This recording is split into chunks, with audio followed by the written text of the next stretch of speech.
ಸ್ಫುಟ ದುರ್ಬುಟ ರುತ್ಕುಟ ಪ್ರಕಟಿತ ಪಟಘಟಿತ ಪಟುತರ ಪಟೋರ್ಮುಕುಟ ಮಣಿಯಂತ ತರ್ಪವೀರ ನಂ ತೊಡೆ ಇಲ್ಲದ ಪುಟದಗೆದು ಬಂದ ಮದಾಂಧರಂ ಗಂಧರಂಗಳಾರಗಡೆ ಮನ್ನವ ದೇವ ಕ್ಷೇತ್ರೋಪ ಪತ್ರ ರುದ್ರ ಸಮುದ್ರಾಯತಿ ಗಣರೌದ್ರ ಏಕಾಂಗಿ ಭವ ರುದ್ರ ಗರ್ಭದಿಂದು ಬೇರ ನಿರ್ಪಾತ್ರ ಶುಕ್ರ ದ್ರೋಹಿ ಮಂಡಲಕ್ಕೆ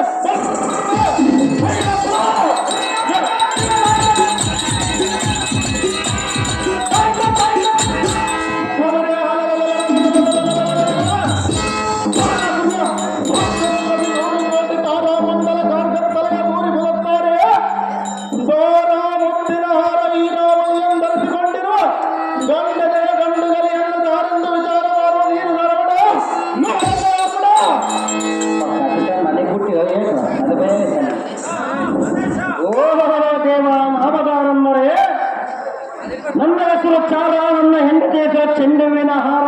ಈಗಿನ ಕಾಲದಲ್ಲಿ ಸಾರಥಿಗೆ ಹಾಕೋದು ಮರತಾರ ಸಂಡಿಗೆ ಹಾರ, ಹೆಣ್ಣು ಮಕ್ಕಳ ಡಾನ್ಸ್ಗೆ ಮೆಚ್ಚಿ ಹಾಕುವರು ಮಲ್ಲಿಗೆ ಹೂವಿನ ಹಾರ. ನಮ್ಮ ಗಂಡಸರು ಮಾಡುತ್ತಾರೆ ಸೋಳಿಗೆ ನಾಲ್ಕೆಳೆದ ಬಂಗಾರದ ಸರ, ಅದನ್ನು ಕಂಡು ತಿರುಗುತ್ತಾರೆ ಓಣಿಯಾಗಿ ಗಟ್ಟಿಯಂಗೆ ಗರಾಗರ. ಅದನ್ನು ನೋಡಲಾರದೆ ಇಲ್ಲಿಗೆ ಬಂದು ಮಾತನಾಡಿಸುವ ಸುಂದರ ಸಾರಥಿ ನಾನಲ್ಲವೇನು ದೇವ, ಹೇಳಬೇಕು ತಮ್ಮ ನಾಮಾಂಕಿತವ. ಈ ಸಾರಥಿ ನಮ್ಮ ನಾಮಾಂಕಿತವೇನೆಂದು ಕೇಳಿದೆಯೋ? ಹೌದು ದೇವ. ಗೋಡೆ ಗೋಡಿಸುವ ಎಣ್ಣೆಯ ವೀರ ಒಬ್ಬೆಯ ಹಬ್ಬರಕ್ಕೆ ಐತರು ಎದೆ ಒಡೆದರಿಬ್ಬರಗಾಗಿ ಎಲ್ಲ ಭಯಕ್ಕೆ ಕಂಡ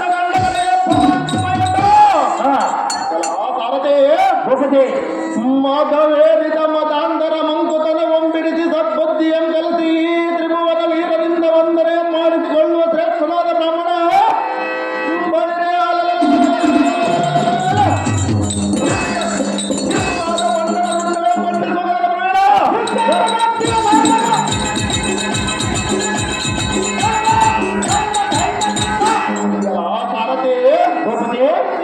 ರಘುವಂಶೋದ್ಭವ ಮಹಾಮುನಿ ಜಮದಾಗ್ನಿಯ ಕುಮಾರ ರೇಣುಕ ದೇವಿಯ ಗರ್ಭದೋತ ರಾಪತಿಯಂತೆ ಉದ್ಭವಿಸಿದ ದುರದೀರ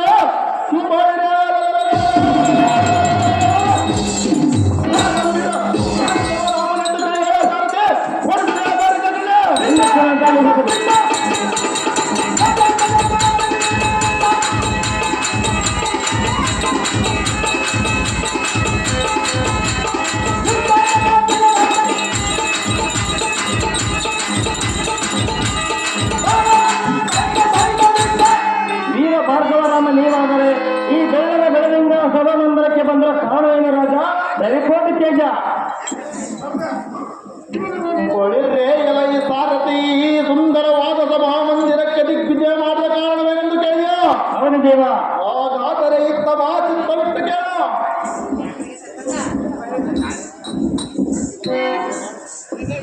ಛಪ್ಪನ್ನ 56 ದೇಶದ ರಾಜರು ಶ್ರೇಷ್ಠನಾದ ಕಾಶ್ಮೀರದ ರೇಣುಕ ರಾಜನ ಕುವರಿಯಾದ ನಮ್ಮ ಜನನಿ ರೇಣುಕಾ ದೇವಿಯಿಂದ ಆಶೀರ್ವಾದವನ್ನು ಪಡೆದು ಮುಂದಿನ ಕಾರ್ಯದ ವಿಚಾರವನ್ನು ತಿಳಿಯಲು ಬರಬಹುದು. ಕಂಡೆ ಬರುತ್ತೆ ನಮ್ಮ ದೇವಿಗೆ ಭೂಪತಿ ಪೀಠ ಜಾಗೃತಿ.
ಬಲ್ಲವರು ಕಂದ.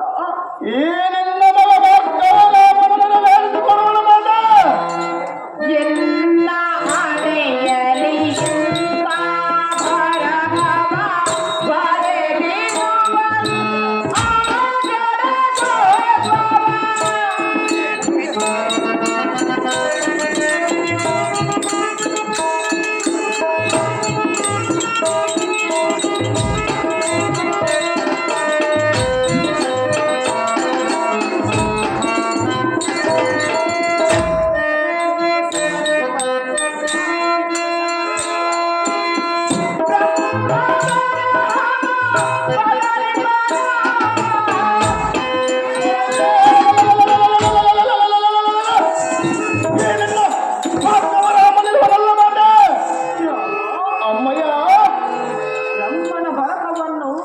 ಬದಲಿಸಲು ಯಾರಿಂದ ಸಾಧ್ಯವಿಲ್ಲ ಕಂದ.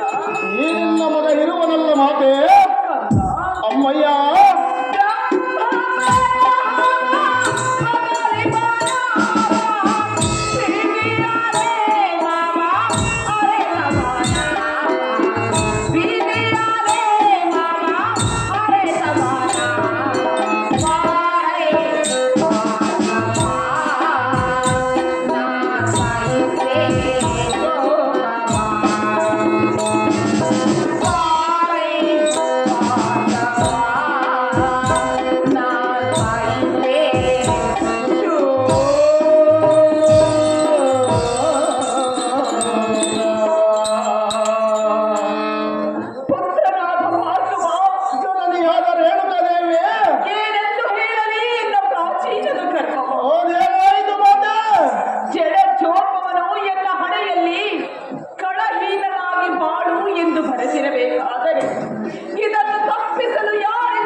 ಮೋಕಚರ್ಯದ ಪ್ರತಿಯನ್ನು ನೋಡಿದರೆ ರಾಹುವಿನಿಂದ ಹಿಡಿಯಲ್ಪಟ್ಟ ಚಂದ್ರರಂತೆ ಅಗ್ನಿಯಿಂದ ಗೋದ ವೃಕ್ಷದಂತೆ ಈ ನಿನ್ನ ಮುಖಗಳ ಮುಚ್ಚಿದ ಕಾರಣವೇನು ಮಗ ಅಮ್ಮಯ್ಯ.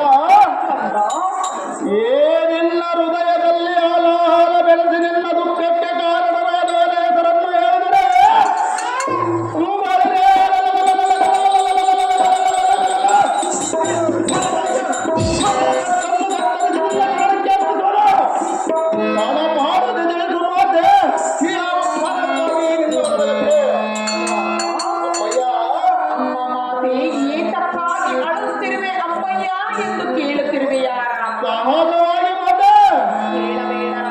ಅದು ಏತಕ್ಕೆ ಮಾತೆ ಅಮ್ಮಯ್ಯ. ಕಣ್ಣೀರು ನನಗೆ ಸಹಿಸಿಕೊಳ್ಳಲು ಆಗುತ್ತಿಲ್ಲ ರಾಮು. ಈ ನಿನ್ನ ಕಣ್ಣೀರಿನ ದುಃಖಕ್ಕೆ ಕಾರಣವೇನು ಮಾತೆ ಅಮ್ಮಯ್ಯ. ನನ್ನ ಕಣ್ಣೀರಿನ ಕಾರಣ ಕೇಳಬೇಕೆಂಬ ಅಮ್ಮನ ಕಂದ. ಹೌದು ಮಾತೆ ಅಮ್ಮಯ್ಯ. ಹೇಳದೆ ಕೇಳು ಕಂದ. ವಿಸ್ತಾರವಾಗಿ ಹೇಳು ಮಾತೆ.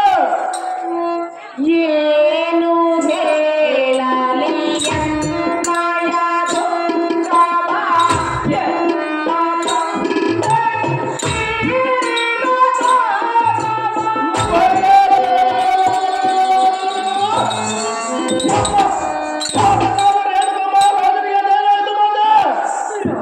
ಅಮ್ಮಯ್ಯ. ಅಮ್ಮ ಮಾತೆ, ನನ್ನ ತೋಟ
ಅಮ್ಮಯ್ಯ ನನ್ನ ತಂದ ತೀರಿ ಹೋದ ದುಃಖವೇ ನನಗೆ ತಡೆದುಕೊಳ್ಳಲು ಆಗುತ್ತಿಲ್ಲ. ಈ ನಿನ್ನ ಕಣ್ಣಲ್ಲಿ ನೀರು ಬಂದರೆ ಈ ನಿನ್ನ ಪುತ್ರನು ಹೇಗೆ ಸಹಿಸುವನು ಮಾತ? ಸಂತನಾದ ನೀನು ಹೇಗೆ ಸಹಿಸಿಕೊಳ್ಳಬೇಕಾದು? ಈ ನಿನ್ನ ಕಣ್ಣಲ್ಲಿ ನೀರು ಬಂದರೆ ಈ ನಿನ್ನ ಪುತ್ರನು ಹೇಗೆ ಸಹಿಸುವನು ಮಾತೆ? ಅಮ್ಮಯ್ಯ ಅಮ್ಮ ಮಾತೆ, ನನ್ನ ತಾತನು ಏತಕ್ಕೆ ತೀರಿದನೋ ಅದಕ್ಕೆ ಕಾರಣವೇನು ಅಮ್ಮಯ್ಯ ಎಂದು ಕೇಳುತ್ತಿರುವೆಯಾ ರಾಮ? ಹೌದು ಮಾತೆ. ಕೇಳಬೇಡ ರಾಮ. ಹೌದು ಏತಕ್ಕೆ ಮಾತೆ? ನಿನ್ನ ತಾತನನ್ನು ಕೊಂದ ಅಧಮನು ಸಾಮಾನ್ಯದವನಲ್ಲ ಕಂದ.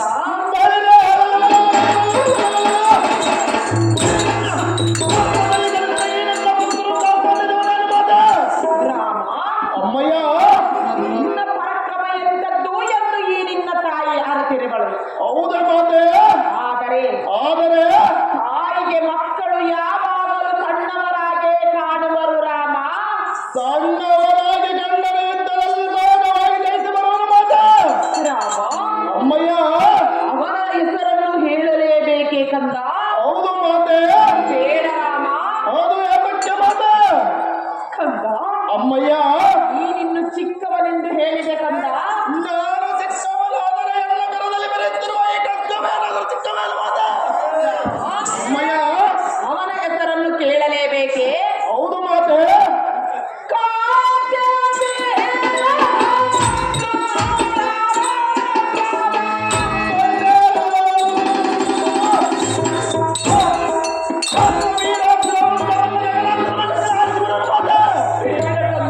ಅದು ಏತಕ್ಕೆ ಮಾತೆ? ಮನೋನ್ಮತ್ತರಾದ ಕಾರ್ತ್ಯವೀರನು ಸಾಮಾನ್ಯದವನಲ್ಲ ಕಂದ. ಈ ನಿನ್ನ ಮಗ ಬಗ್ಗವರ ಮನಸ ಮಾತದವನೇನು ಮಾತೆ? ಅಮ್ಮಯ್ಯ ಕೇಳು ಕಂದ. ಅದೇನು ಚೆನ್ನಾಗಿ ಹೇಳು ಮಾತೆ.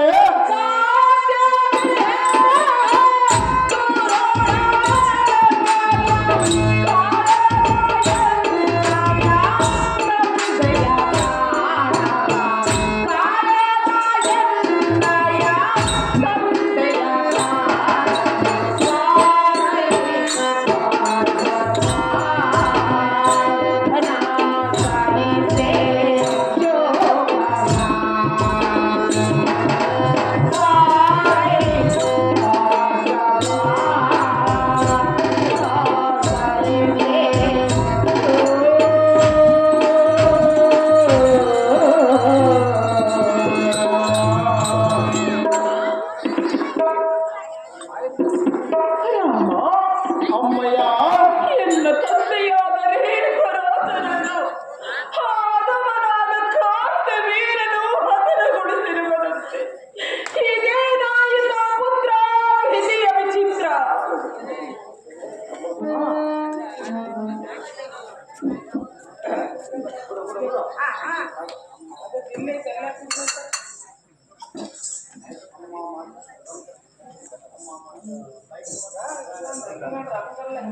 ಅಮ್ಮ ಮಾತೆ ತಿಳಿಯುವುದು ನಿನ್ನ ಬಡಕಾತರ ಮರಣದಿಂದುಂಟಾದ ಈ ನಿನ್ನ ಮರಣವೇ.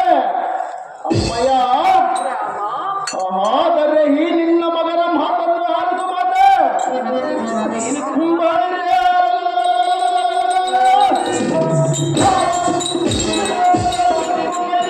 ಮಗುರಕ್ಕೆ ಕಳೆಯಿಸುವ ಪ್ರಚಂಡ ಪರಕ್ರಮೆಯಾದ ಈ ನಿನ್ನ ತಂದನಿಗೆ ಸಂತೋಷದಿಂದ ನಿಯಮವನ್ನಿಟ್ಟರೆ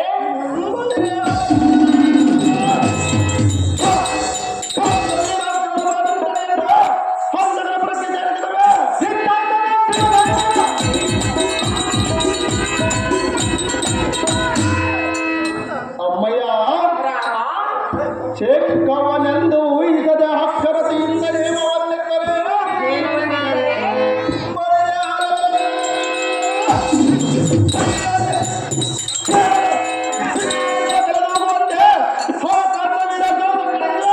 ಬೇಡ ಕಂದ. ಅಮ್ಮಯ್ಯ ಆ ಮಧೋನ್ಮತ್ತನಾದ ಕಾರ್ತ್ಯವೀರನು ಸಾಮಾನ್ಯದವನಲ್ಲ ಕಂದ. ನಿನ್ನ ತಮ್ಮನಾದ ನಿನ್ನ ಪಿತರ ಕಂತನ್ನು ಕತ್ತರಿಸಿದ ಮತ್ತನ್ನು ಮರಣಕ್ಕಾಗಿ ಆಜ್ಞೆ ಕೊಡು ಮಾತೆ. ಅಮ್ಮಯ್ಯ ಅವನನ್ನು ಸಹಿಸುವೆಯಾ ಕಂದ? ಸಹಜವಾಗಿ ಜಯಿಸುವವನು ಮಾತೆ. ರಾಮ, ಅಮ್ಮಯ್ಯ ಮೈ ತುಂಬ ವಿಷವನ್ನೇ ತುಂಬಿಕೊಂಡು ಮೋಸದಿಂದ ಗೆಲ್ಲುವವನನ್ನು ಜಯಿಸಲು ನಮ್ಮಂತವರಿಗೆ ತಕ್ಕದ್ದೆಲ್ಲವೆಂದು ಹೇಳಿದೆ ರಾಮ. ಅಮ್ಮಯ್ಯ ಎಂತಹ ಮಾತನ್ನಾಡಿದೆ. ಈ ನಿನ್ನ ಮಗನಾದ ಭಾರ್ಗವರಾಮನ ಪೌರುಷದ ಮೇಲೆ ನಿನಗಾರು ಮಾಡಲ್ಲ. ಕಂದ, ಅಮ್ಮಯ್ಯ ಒಡಲು ಹರಿಯುತ್ತಿದೆ. ಹೌದೇನು ಮಾತೆ? ನಿನ್ನ ನುಡಿಯೇ ಆಡಲೇನು ಕಡಲು ಕಂದ. ಎತ್ತ ತಾಯಿಗೆ ಮಗನ ಯಾವಾಗಲೂ ಆಡಿಗೆ ತಂದಗಾದವನು ಮಾತೆ.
ಅಮ್ಮಯ್ಯ ಅವನನ್ನು ಜಯಿಸುವುದು ನಿನ್ನಿಂದ ಆಗಲಾರದೆಂದು ಹೇಳುತ್ತಿದೆ ಕಂದ.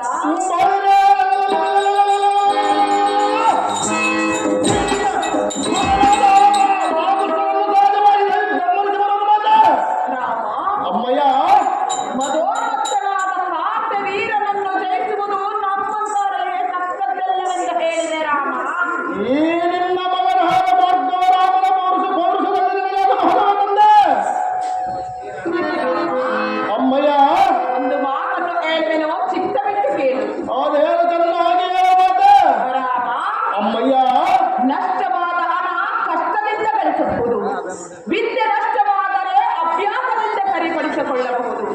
ಸ್ವಾಸ್ಥ್ಯವು ನಾಶವಾದರೆ ಉಪಚಾರದಿಂದ ಸರಿಪಡಿಸಿಕೊಳ್ಳಬಹುದು.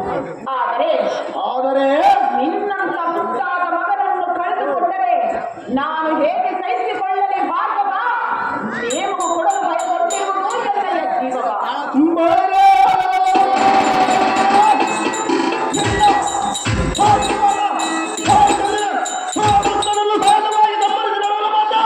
ರಾಮ, ಅಮ್ಮಯ್ಯ ಬೇಡ ಕಂದ. ಅದು ಏತಕ್ಕೆ ಮಾತೆ. ರಾಮ, ಅಮ್ಮಯ್ಯ ಅವನನ್ನು ಜಯಿಸುವುದು ನಮ್ಮಂತವರಿಗೆ ತಕ್ಕದ್ದಲ್ಲವೆಂದು ಹೇಳಿದೆ ಕಂದ. ಈ ನಿನ್ನ ಮಗ ಭಾರ್ಗವರಾಮನವರನ್ನು ಸಹಜವಾಗಿ ಸನ್ಮಾನ ಮಾಡಿ ಬರುವ ಮಾತೆ.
ಅಮ್ಮಯ್ಯ ಹಣದ ಹೊಡಲು ಹರಿಯುತ್ತಿದೆ. ಹೌದೇನು ಮಾತೆ. ನಿನ್ನ ನುಡಿಯೇ ಆಮೇಲು ಕಡಲು. ನವಮಾಸ ಗರ್ಭದಲ್ಲಿ ಹೊತ್ತು ಎತ್ತು ತುಡಿಸಿ ಬೆಳೆಸಿ ಆ ಅದವನಾದ ಕಾಂತ ವೀರನ ಕೈಯಲ್ಲಿ ಒಪ್ಪಿಸಲು ಸಾಧ್ಯವಿಲ್ಲ ರಾಮ. ಕೊಡಲಾರದಿಂದ ಎತ್ತ ತಾಯಿ ನಿನಗೆ ನೇಮ. ಎಂದ ಬಡವ ತಾಯಿ ನಿನ್ನ ಪುತ್ರನ ಬಾಹುಬಲದ ಮೇಲೆ ನಿನಗಾದ ಮಾಡುವೆ. ಎಲ್ಲ ಪೌರುಷವನ್ನು ಹೇಳುವೆನು, ಕೇಳು ಮಾತೆ.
ಬಾವುಳ್ಳವನು ಆ ಅಧಮನಾದ ಕಾರ್ಕವೇರನು.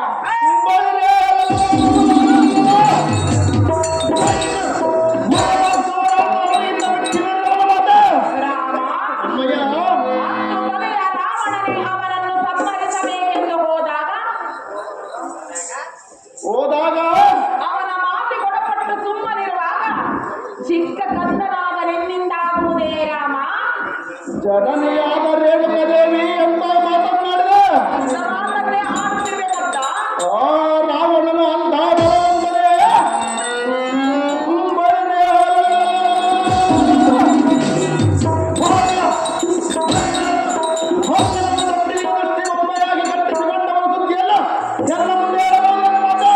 ರಾಮ ಅಮ್ಮಯ್ಯ ಒಂದು ಮಾತನ್ನ ಹೇಳುವೆನು, ಚಿತ್ತವಿಟ್ಟು ಕೇಳು. ಅದೇನು ತನ್ನ ಹಾಗೆ ಹೇಳೋ ಮಾತೆ ನಿನ್ನ ತಂದೆ ಅಗ್ನಿ ಜಮದಗ್ನಿ ನನ್ನಲ್ಲೊಂದು ಪತ್ರವನ್ನು ಕೊಟ್ಟನು. ಅದು ಯಾವ ಪತ್ರವನ್ನು ಕೊಟ್ಟರು ಮಾತೆ ರೇಣುಕಾ ನಿನ್ನ ಪತಿವ್ರತ ಧರ್ಮವನ್ನು ಮೆಚ್ಚಿಕೊಳ್ಳಬೇಕಾದರೆ ನದಿಗೆ ಹೋಗಿ ಮರಳಿನ ಕೊಡದಿಂದ ಜಲವನ್ನು ತೆಗೆದುಕೊಂಡು ಬಂದಾಗ ಮಾತ್ರ ನಿನ್ನ ಪತಿವ್ರತ ಧರ್ಮವನ್ನು ಮೆಚ್ಚಿಕೊಳ್ಳುತ್ತೇನೆ ರೇಣುಕಾ ಎಂದು ಹೇಳಿದವರು ನಿನ್ನ ತಂದೆ ಅಗ್ನಿ ಜಮದಗ್ನಿ. ಹೌದೇನು ಮಾತೆ ನಿನ್ನ ತಂದೆಗೆ ಕೊಟ್ಟ ಮಾತಿನಂತೆ ನದಿಗೆ ಹೋಗುವಾಗ ಏನಾಯ್ತು ಗೊತ್ತೇ ರಾಮ? ಅದೇನಾಯಿತು ಮಾತೆ ನಾಗ ಸರ್ಪವು ಬಂದಿತು, ಮನುಷ್ಯರ ರೂಪದಲ್ಲೆತ್ತೆರಡು ಮಾತನಾಡಿತು. ಅಮ್ಮ ರೇಣುಕಾ, ನಿನ್ನನ್ನು ಕಚ್ಚಿದ ಕಾರಣ ನಮಗೀಗ ಶಾಪಗ್ರಸ್ತನಾಗಿರುವೆ. ನಿನಗೆ ಸಿಪ್ಪೆಯಾಗಿ ನೆಲೆಸಲು ಅನುಮತಿ ಕೊಡು ತಾಯಿ ಎಂದು ಕೇಳಿಕೊಂಡಿತು ಆ ನಾಗ ಸರ್ಪವು. ಹೌದೇನು ಮಾತೆ ನನ್ನ ತಂದೆಗೆ ಕೊಟ್ಟ ಮಾತಿನಂತೆ ನದಿಗೆ ಹೋದೆನು, ಮರಳಿನ ಕೊಡದಿಂದ ಜಲವನ್ನು ತೆಗೆದುಕೊಂಡು ಬಂದೆನು. ನೀನೇ ನನಗೆ ತಕ್ಕ ಪತಿ ರೇಣುಕಾ ಎಂದು ನಿನ್ನ ತಂದೆ ಅಡ್ಡಿ ಶ್ರಮದಡ್ಡಿ ನನ್ನನ್ನು ಆಶ್ರಮವನ್ನು ಸೇರಿಸಿಕೊಂಡರು. ಆ ನಿನ್ನ ಧರ್ಮವನ್ನು ಈ ಜಗತ್ತೇ ಕೊಂಡಾಡುವುದು ಮಾತೆ ಇಂಥವರ ಗರ್ಭದಲ್ಲಿ ಚಲಿಸಿದ ನಿನ್ನನ್ನು ಮದೋನ್ಮತ್ತನಾದ ಕಾಕವೀರನ ಕೈಯಲ್ಲಿ ಒಪ್ಪಿಸಲು ಸಾಧ್ಯವಿಲ್ಲ ರಾಮ. ಕೊಡಲಾಗುವುದಿಲ್ಲ ಎಂದ ಕಾಲ ನಿನಗೆ ಕೊನೆಯದಾಗಿ ಪಡೆದ ಜನನಿಯಾದ ರೇಣುಕದೇವಿ ಅಂತ ಮಾತನಾಡಿದೆ ಕಂದ ಆ ಮದೋನ್ಮತ್ತನಾದ ಕರ್ತವೀರಾರ್ಜುನ ದೇವದಾನವರಿಗೆ ಮೀರಿದವನೆಂದು ಹೇಳಿದೆಯಲ್ಲ ಈ ನಿನ್ನ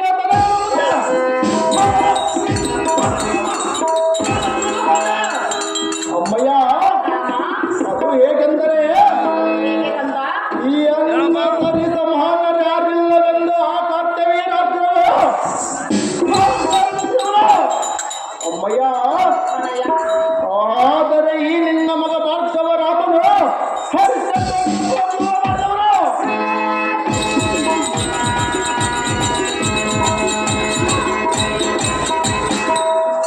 ಅಮ್ಮಯ್ಯ ಬಾಪುರೆಯಿಂದ ಚಿದ್ರೂಪರ ಮುಂದೆ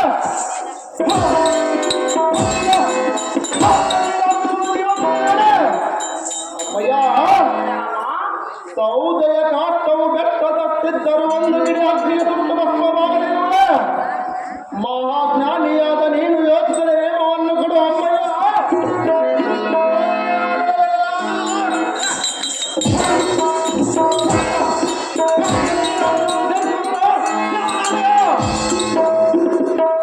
ರಾಮ ಅಮ್ಮಯ್ಯ ರೋಮತ್ತನಾದ ಕಾರ್ತಿವೀರನನ್ನು ಜಯಿಸಿ ಬರುವಿಯಾ ಕಂದ? ಸಹಜವಾಗಿ ಜಯಿಸಿ ಬರಲು ಮಾತ ಹೇಗೆ ಜಯಿಸಿ ಬರುವಿಯಾ ಕಂದ? ನಿನ್ನ